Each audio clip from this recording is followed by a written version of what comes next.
को जोड़ लेते हैं। एसबीआई सिक्योरिटीज के head of research Sunny Agarwal हमारे साथ जुड़ गए हैं। सनी, बहुत शुक्रिया आपका समय देने के लिए। स्वागत है टी9 स्वदेश पर। रिकॉर्ड हाइज के आसपास बाजार है Sunny, 22,150।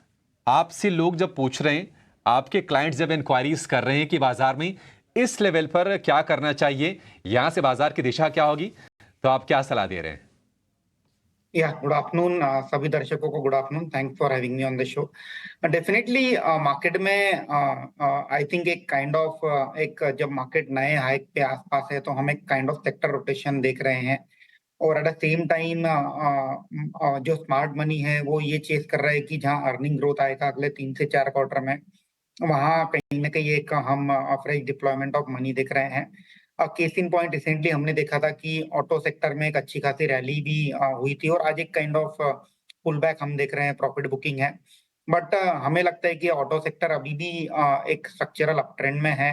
Earning growth specially two wheeler companies और पैसेंजर व्हीकल कंपनीज की काफी बेहतरीन रहेगी अगले 2 से 3 क्वार्टर में। और ये एक अपॉर्चुनिटी है कि ऑटो सेक्टर के जो दिग्गज कंपनीज है जैसे Mahindra and Mahindra, hero MotoCorp, Maruti, Eicher motor, ये डेफिनेटली रडार पर होना चाहिए। बाय ऑन डीप की रणनीति डेफिनेटली वहां होना चाहिए।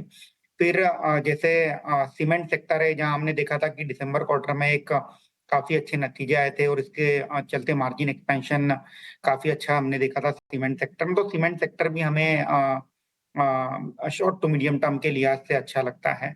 At the same time consumption sector की बात करें तो होटल सेक्टर जहां आज एक स्ट्रॉन्ग मोमेंटम है, वहां एक कहीं ना कहीं रोबस्ट अर्निंग ग्रोथ मेंटेन होने की एक्सपेक्टेशन है।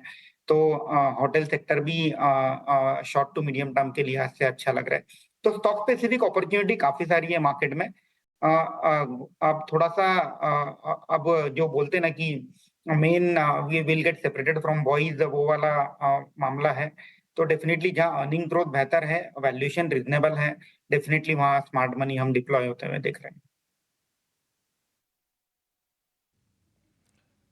ठीक है, तो बाजार को लेकर ये व्यू और कौन से सेक्टर्स आपको फोकस में रखने चाहिए, ये भी सनी ने गाइड कर। सनी, हम देख रहे हैं कि शुगर स्टॉक्स में 2-3 दिन से रौनक भी है और आपने अतुल जी की बातों को भी सुना होगा। आप ये बताइए कि शुगर स्पेस में अगर कोई कंपनी अगर वॉच आउट करनी है, श्री रेणुका, बलरामपुर, इन्हीं के साथ जाएंगे या फिर मिड कैप्स में भी थोड़े छोटे साइज वाली कंपनीज में भी आपको कहीं मौके दिख रहे हैं?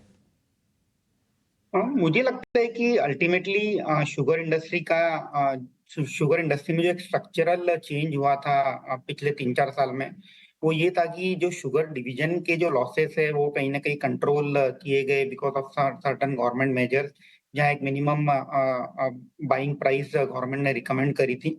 और जो ग्रोथ ड्राइवर था अल्टीमेटली वो इथेनॉल सेगमेंट था। तो बेसिकली शुगर का जो प्ले है कैपिटल मार्केट के परस्पेक्टिव से, वो है growth story of ethanol, right.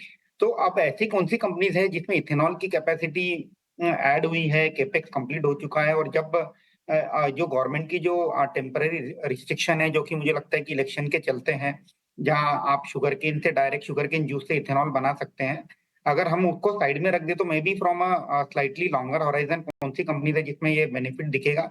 तो मुझे लगता है कि बलरामपुर चीनी एक कंपनी है, एक उत्तम शुगर है जहां एक बड़ा केपेक्स पूरा हो चुका है। तो मैं ये 2 कंपनी के थ्रू राइड करना चाहूंगा ये रैली।